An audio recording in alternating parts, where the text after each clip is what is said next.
आज के इस वीडियो में हम प्रश्नावली 3.1 का प्रश्न क्रमांक 7 हल करेंगे। तो प्रश्न हमें दिया हुआ है समीकरण a minus B two A plus C two A minus B 3c plus D बराबर -15013 से इस समीकरण से हमें a b c तथा d के मान ज्ञात करना है।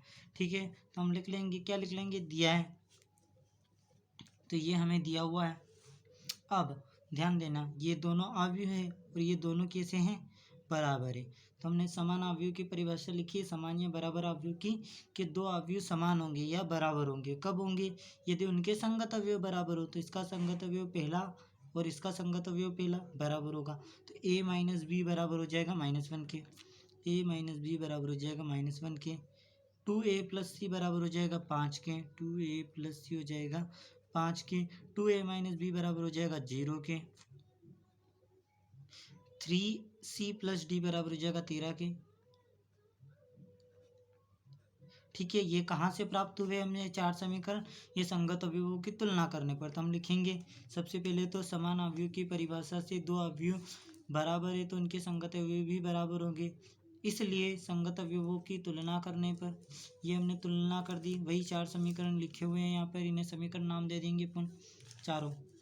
अब ध्यान देना, हमें 10th में पढ़ा था x प्लस वाई बराबर 5, a x plus B Y बराबर 4 है। तो x और y के मान ज्ञात कीजिए, क्या था, है ना। तो ये क्या थे, दो समीकरण दिए होते हैं हमें, पहले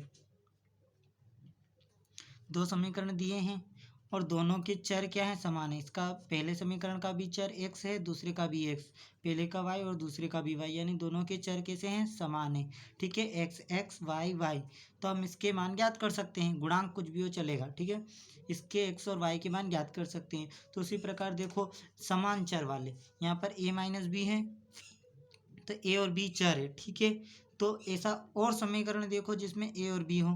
तो देखते हैं अपन थर्ड वाला समीकरण, ये रहा यहाँ पे 2a माइनस बी। देखो गुणांक कुछ भी हो सकता है, इसका 2 है, इसका 1 है। गुणांक का मतलब उसके गुणा में क्या है। ठीक है, तो इसके गुणा में तो 1 है, इसके गुणा में भी 1 है, लेकिन इसके गुणा में 2 है और इसके गुणा में 1, तो गुणांक अलग होंगे तो चलेंगे। तो देखो यहाँ पर चर a दूसरे में भी है, इसमें b तो इसमें भी b, तो हम इन दोनों को हल कर सकते हैं। तो हम लिखेंगे समीकरण 1 व 3 से। ठीक है, क्योंकि इनके चर समान है, हल करेंगे। तो इनको काय से भी हल कीजिए, भाई विलोपन प्रतिस्थापन किसी भी विधि से। मैंने प्रतिस्थापन विधि से हल किया है, समीकरण 1 लिया है a माइनस बी बराबर -1, इस b को इधर पहुंचाया तो ये प्लस का बन जाएगा, तो a बराबर b -1, इसे समीकरण 5 दे दिए हैं। ठीक है, क्यों दे दिया, क्योंकि मुझे a का मान चाहिए जो कि मुझे नहीं मिला है, इसलिए अब मैं क्या करूँगा, समीकरण 1 तो ले लिया, अब समीकरण 3 भी ले लेता हूँ। तो ये समीकरण 3 ले लिया, 2a माइनस बी बराबर 0, ये दिया हुआ है हमें, a की वैल्यू ये रही यहाँ पे, ऐसी कैसी यहाँ रख दो, तो 2b माइनस 1 माइनस b बराबर 0। यहाँ से हम b की वैल्यू निकालेंगे 2, b का मान समीकरण 5 में रख देंगे तो हमें a की वैल्यू मिल जाएगी। तो b का मान समीकरण 5 में रखने पर क्या हो जाएगा, a बराबर b -1 था यहाँ पे। ठीक है, b की जगह अपन ने ये रख दिया, a का मान 2, तो a बराबर 2 माइनस 1, अर्थात a की वैल्यू 1 आ गई, a और b की वैल्यू आ गई। ठीक है, यानी कि समीकरण 1 व 3 को हल करने पर a b की वैल्यू आ गई। अब हमें c और d की वैल्यू चाहिए। अब c की वैल्यू कैसे मिलेगी, देखना, ये c वाला समीकरण है, इसमें मैं a की वैल्यू रख दूं तो मुझे c की मिल जाएगी। कौन सा समीकरण है, सेकंड।